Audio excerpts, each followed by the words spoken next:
WrestleMania 41 has concluded. It was this past weekend. What are my thoughts on both Night 1 and Night 2 last night of WrestleMania? There's a lot to unpack, so stick around and I'll give you my thoughts on this episode of Screw the Script.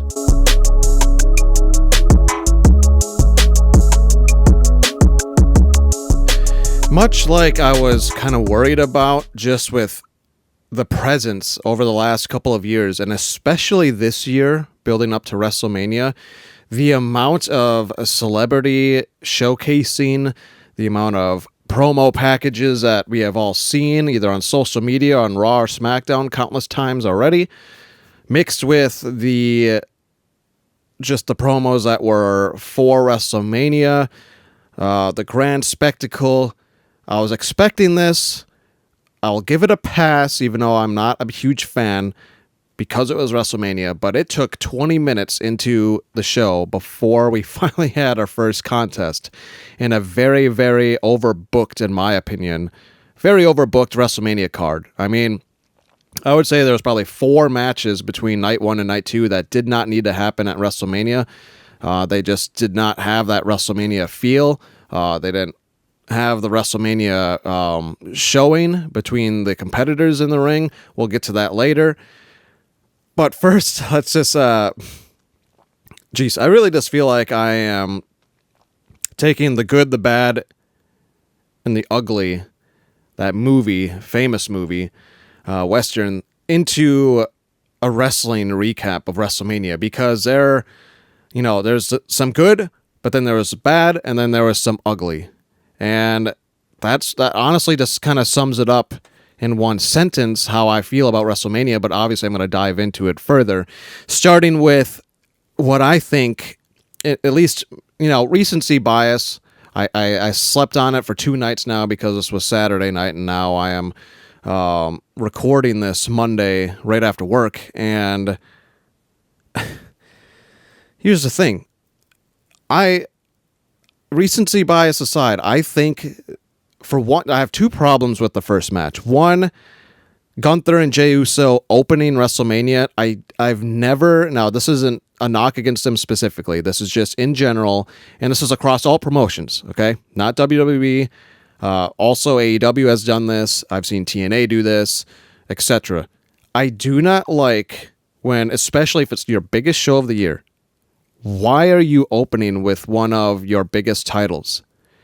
The World Heavyweight title is B. WWE Championship is obviously the A championship for male singles competitors. But the World Heavyweight title should be right beneath that. And it's treated as if like, oh, let's just get it out of the way, have this be the first match. Sure, you could argue, hey, like they wanted to start with a great match. But that, even if that was your argument, this was not a great match in itself.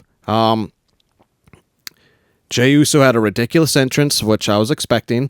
I'm surprised he didn't do an encore, because I was expecting that as well.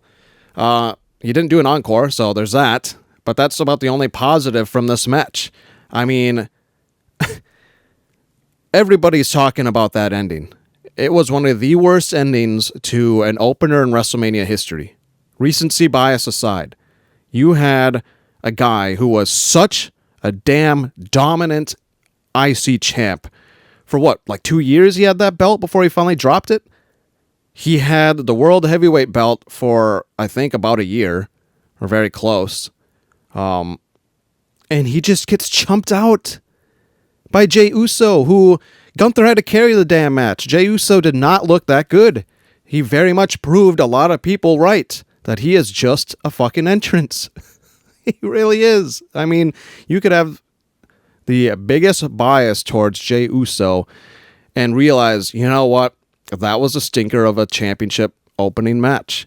To chump out Gunther like that and have him tap, it felt like 5 seconds. It was probably more so 8 or 9, maybe 10 seconds before he tapped in that rear naked choke submission that Jey Uso hit him with. But come on. And another issue I have with it is I didn't care about the match at all. And then they kind of won me over a few weeks ago on Raw when Gunther just got really brutal and viciously attacked Jimmy Uso, bloodied him up, center of the ring while Jay was locked, handcuffed onto the top rope. That got me like fired up. I was like, holy shit, this actually should be a good match at Mania. And they fell hard because it was a 15-minute title match.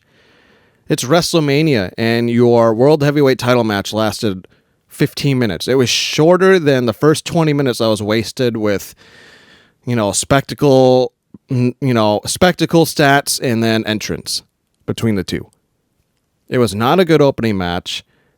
There's maybe a few little things, like there was a few sparks in the match that I liked, but overall it sizzled out. There's a photo of likes and dislikes on WWE's YouTube page from like a recap of that match. It's a resounding dislike.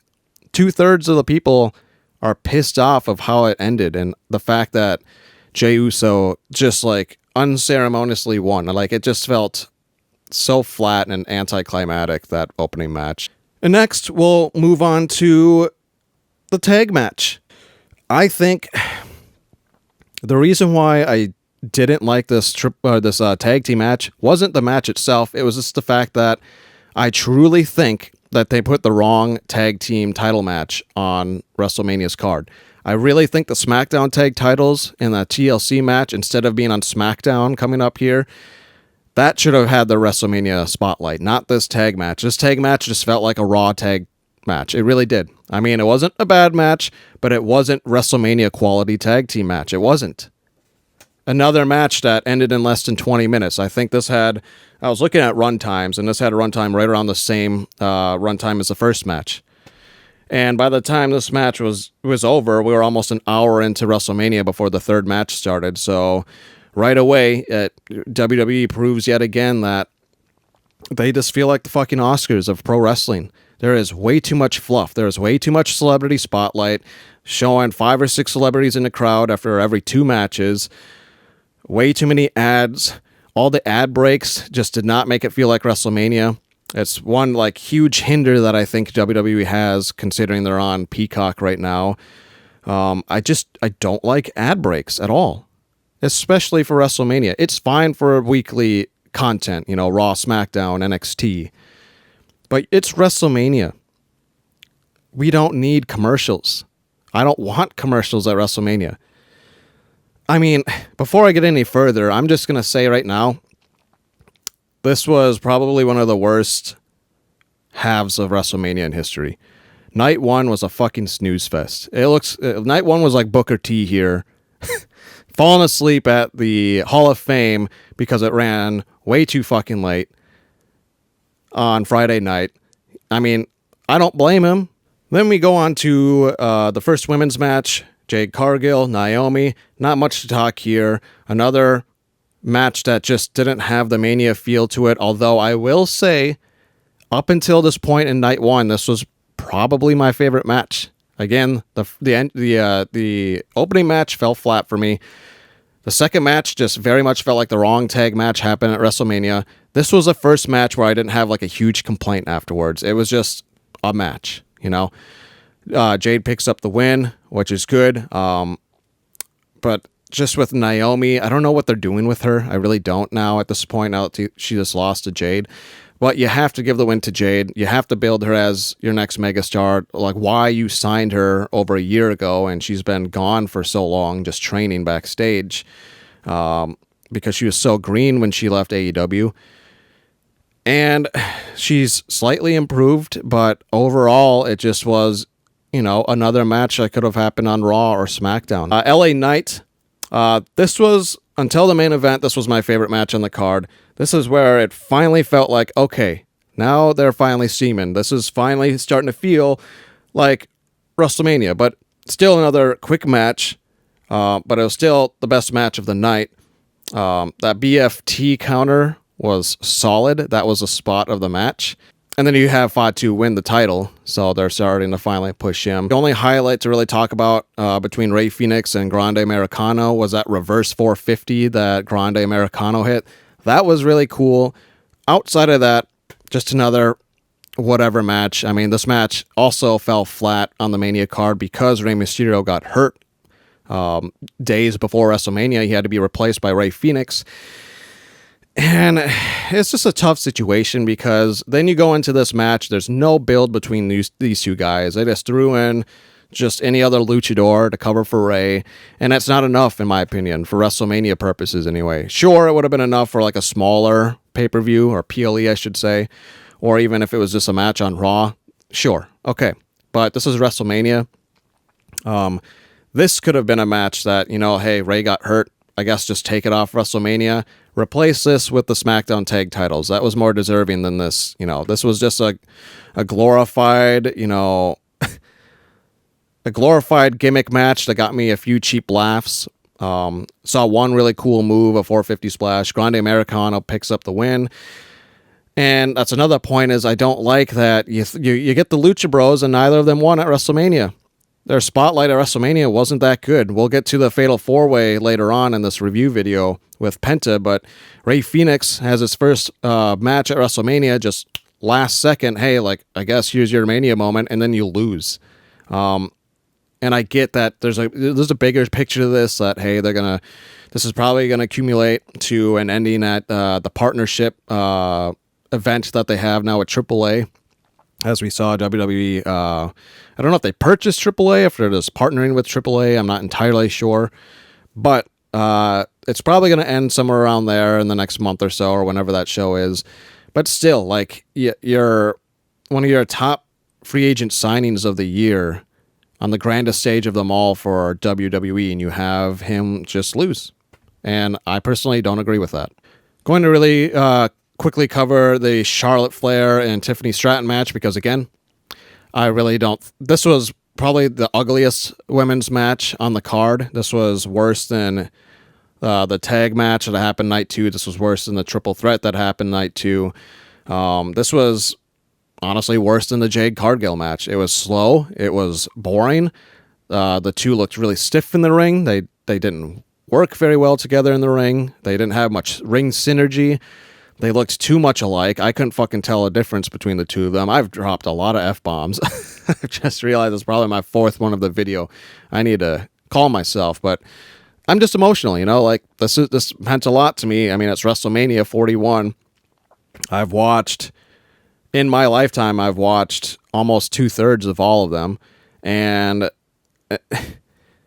live anyways, I should say, and it just wasn't a good WrestleMania. So that's why I'm, probably swearing a little bit more than usual. But hey, this match, again, just showed that, this could have just been a SmackDown main event. There was nothing spectacular about it. The only memorable thing is this photo right here that circulated that, everybody saw it during the match, was Tiffany Stratton chipping her tooth. The only match on night 1 that felt like a true WrestleMania match. It had the WrestleMania entrances, and a WrestleMania feel throughout the match. These 3 men actually went all out. CM Punk impressed me by just having really good longevity and conditioning in this match because of his age. He's much older than both Seth Rollins and Roman Reigns. But let's talk about a few moments here. We got that Doomsday device to Rollins that was done by both Reigns and Punk. That was a great spot. The rolling frog splash to break a pin. That was a good highlighted moment. And then that combo of the GTS into the spear, into the curb stomp. Now that was great. This was a really good WrestleMania match. And it just sucks that I had such a sour taste in my mouth going into this. It was like eating a Sour Patch Kid. I had the sour taste for, 90% of WrestleMania. And then I finally got to the sweet core and okay, this is a good match. And that's kind of how WrestleMania Night 1 felt. And then obviously we had the great turn, the double swerve at the end of Heyman, first turning on Punk and then turning on Roman Reigns. Now that's a Mania moment that I will remember. One of the few positives that I'll remember from this WrestleMania is how... And then the crowd, too, you saw it in their faces, their expressions. They were like, holy shit. Paul Heyman not only turned on CM Punk, who's the original Heyman guy, he also turned on his tribal chief. And now he sides with Seth Rollins. I'm very intrigued to see what happens on Monday Night Raw, and I'm very excited to see what goes forward with Paul Heyman and these three guys. Now going on to night 2, and night 2 was just polar opposite night 1. It was literally the yin and the yang.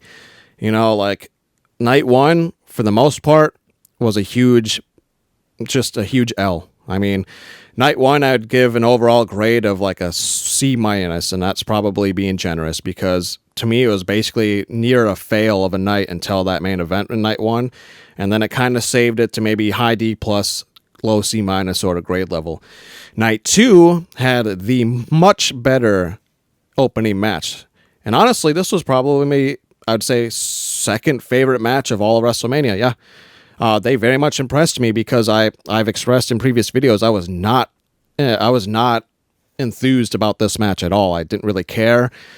I thought the build-up between the triple threat of these three women was just very messy. It was sloppy. It almost felt like there was no saving grace. But man, did these three women just put it all out there, and they gave you a WrestleMania match. I mean, you could go on and on and on about this, but Io ends up winning. I'm not a huge Io fan, so I'm not super thrilled about the outcome, but that I cannot, let that affect the actual quality of the match, and it was there. Solid match. Near finishes. There's a few near finishes throughout the match that got everybody on their feet. Rhea and Bianca just beat ass. They beat the shit out of each other, too. They are very, very great women's pro wrestlers in WWE. And Io, I mean, I'm not a big fan of her, but I will say I put her above Jey Uso. I think that she is at least a little more deserving than Jey Uso to have the spotlight in this title run. So yeah, I think it was just a solid opener, much better than night 1. I'm just going to really skim over the street fight because I really didn't care about this feud. I know that it had a pretty good build on SmackDown, but I'll be honest, I never really watched SmackDown. So I just wasn't really, grabbed by this match. I wasn't excited for it. A lot of fun spots. The only thing I really want to mention quick was that awesome ending. I think it had a great ending to the match with Drew McIntyre hitting Damian Priest with his Claymore in the corner with the chair.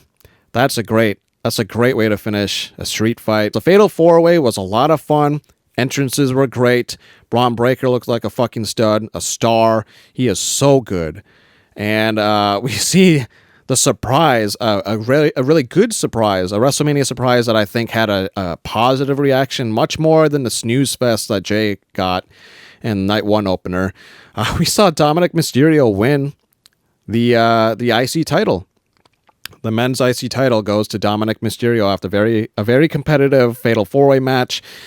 I just had a few nitpicks for this match. Other than that, it was really good. The only two things that I didn't like. One, the finish to the match was near identical to the women's finish, or the triple. Or it had an identical finish to one of the previous matches of the night. I can't remember if it was a women's triple threat from the beginning of the night or something from night 1, but you get the point. It had a very same finish where one guy, one individual goes off the top rope to counter a pin and then pin the other person. It was the same thing. So I didn't like that, but again, it's a small nitpick.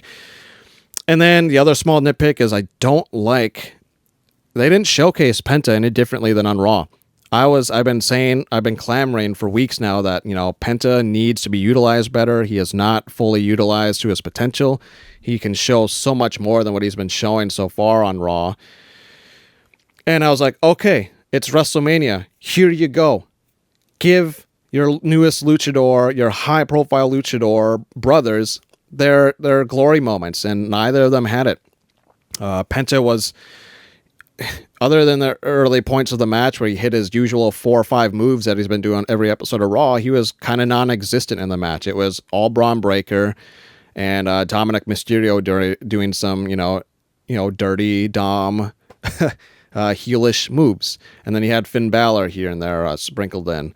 I really don't think that Penta was showcased very well at WrestleMania. I could be in the minority of that. You could disagree with me, but I really think that they dropped the ball on the Lucha Bros at WrestleMania. You had Rey Fenix eat a pin when they could have thrown out any other luchador, maybe one of the LWO guys could have filled in for Rey Fenix instead and easily could have eaten the pin and it would have been fine. But you're having your newest signing on SmackDown fill in for a guy, so he didn't actually really get a Mania moment. He was just like thrown in last second because they were like, okay, well, Mysterio's hurt, throw in the other Rey.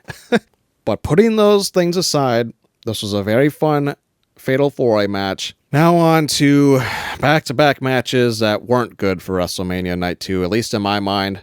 You got the Randy Orton surprise. Although it was funny, and it did make me laugh that it was Joe Hendry, and quite the shock value. It very much sizzled out 2 minutes into the match. And I don't like how the match went, because Joe Hendry really didn't do a whole lot to Randy Orton. I get Randy Orton. This was his 20th WrestleMania, so you know he wasn't going to lose. But you kind of, in a sense, buried TNA here, because Joe Hendry is the top guy in TNA right now, and he kind of just got chumped by Randy Orton in a match that was under 10 minutes. There was no significant memorable part of the match. The only memorable part about this, and I'll get done covering it, was it being Joe Hendry in the shock valley at the beginning. And then Randy Orton at the end, after he won, he hits him with another RKO and does like Joe Hendry's like funny like turn around with the fun like zoom in on his face and the smile. That part was good. The match itself, very forgettable. I'm not going to remember this match a year from now. And now on to another match that I think very well could have just been substituted for, again, the SmackDown tag titles. I've, again, expressed that I think WWE just struggles to build their tag division, and it further continued with WrestleMania because he only had 2 tag team matches at WrestleMania, and both of them just weren't all that good to me, in my humble opinion. The SmackDown one could have been the saving grace for the tag division on their biggest stage of the year. But instead, we saw AJ Styles and Logan Paul. It was a competitive match. It was a very athletic match. But at the end, it fell flat for me because I hated the ending. Like, Karrion Kross, I don't know what they're trying to do with him. They're trying to save his career in the WWE, but I really think it's just toast. Speaking of another match that I think could have been left off the card, a match that I genuinely turned to my friend that I was watching WrestleMania with and could not for the life of me remember what match I was forgetting about, and it was this. It was the women's tag title match. The only interesting and exciting part of this entire match was it being Becky Lynch, which I did call. I did say all night long that it was going to be Becky Lynch, and I was right.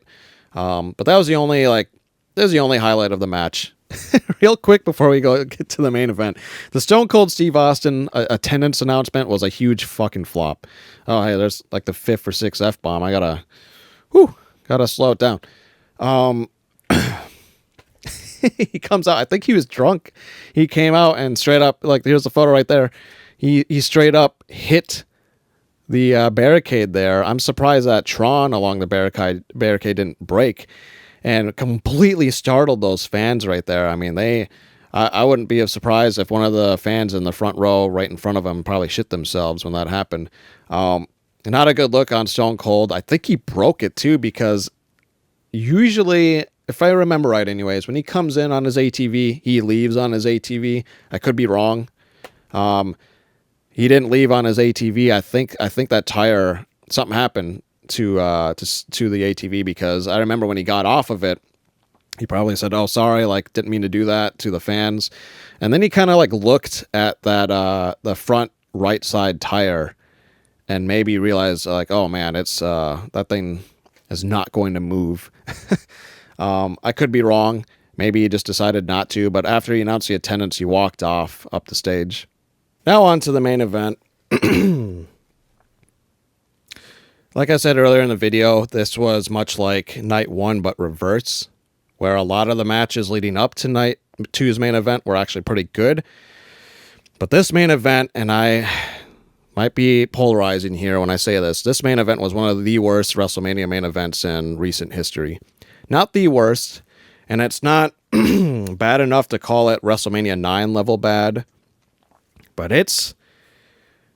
I would say it's probably down there in bottom 10 for the 10 worst WrestleMania main events. It's somewhere in there. I'm just being honest. I did want John Cena to win. He did win. So that was the only like saving grace for me for this match, was the fact that the guy that I wanted to win did win. But the match was slow. It was sluggish. For whatever reason, John Cena was the one carrying the match. Cody just got chumped all over the place for 10 minutes. Kind of had a comeback at some point. But this is a huge complaint that I have with WWE, and this proved it, and I'll tell you right now.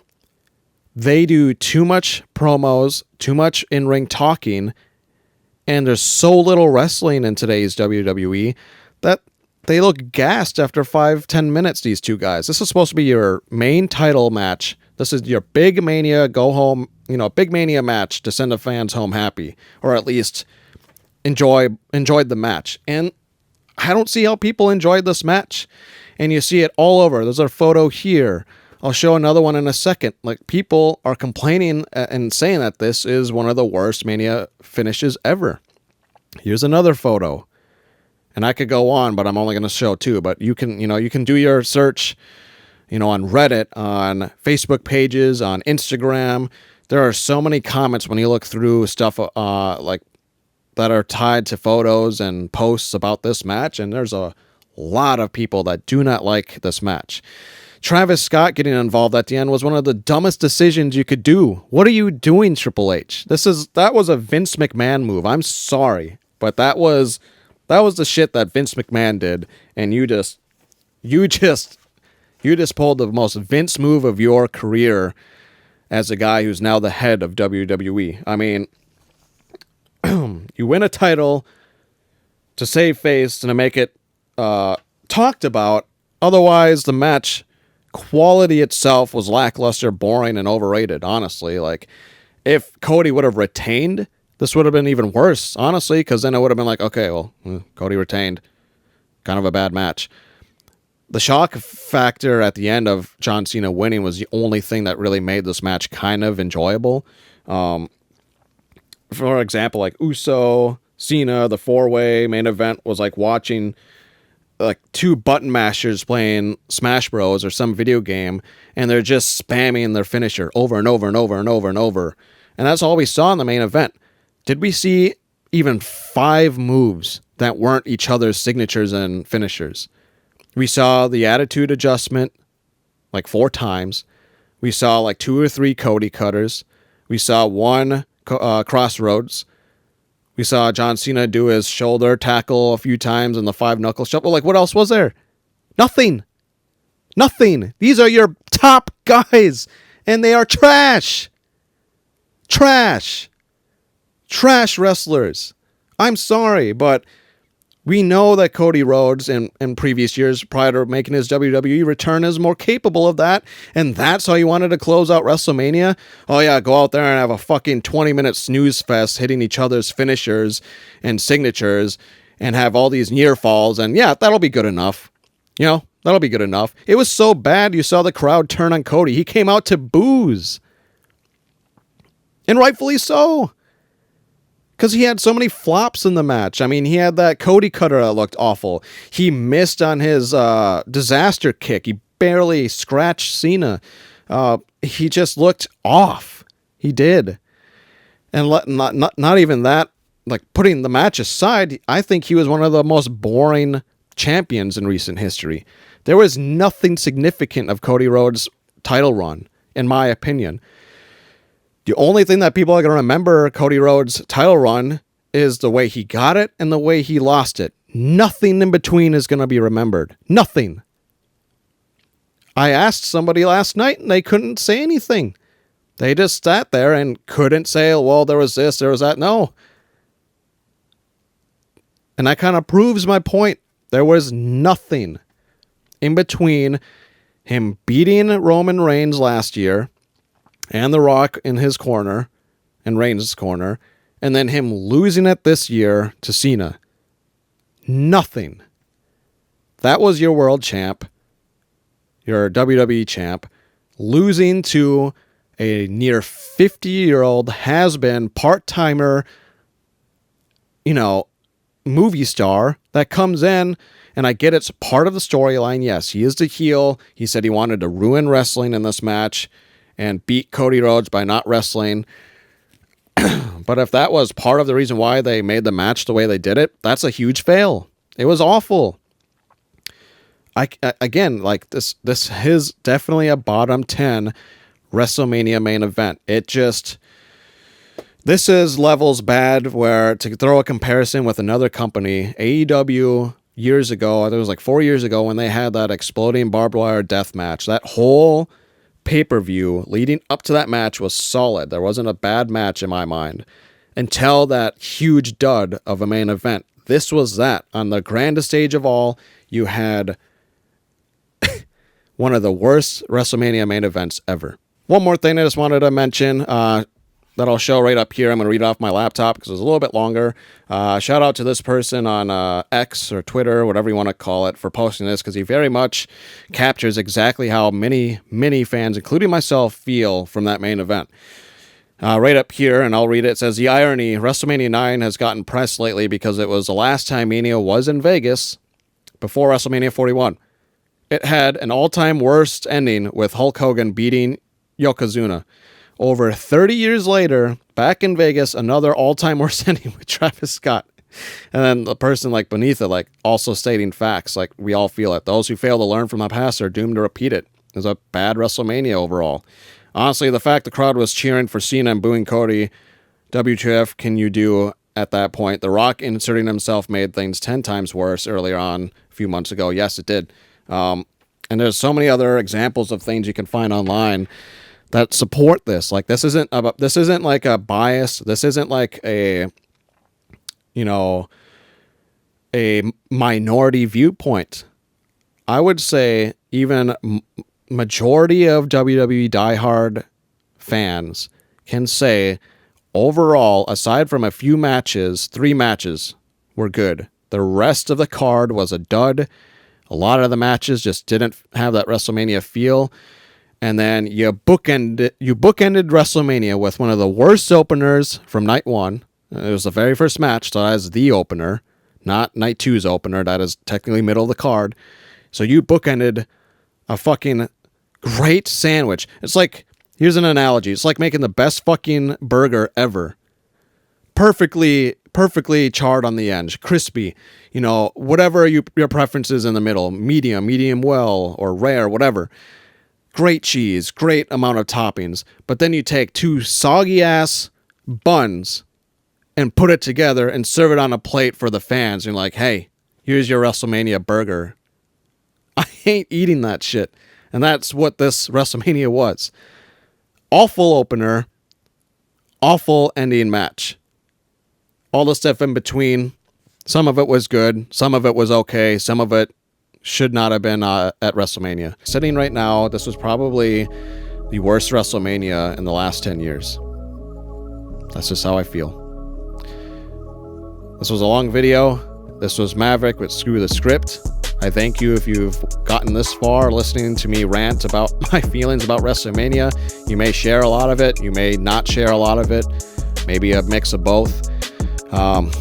This was Maverick. Thanks for watching.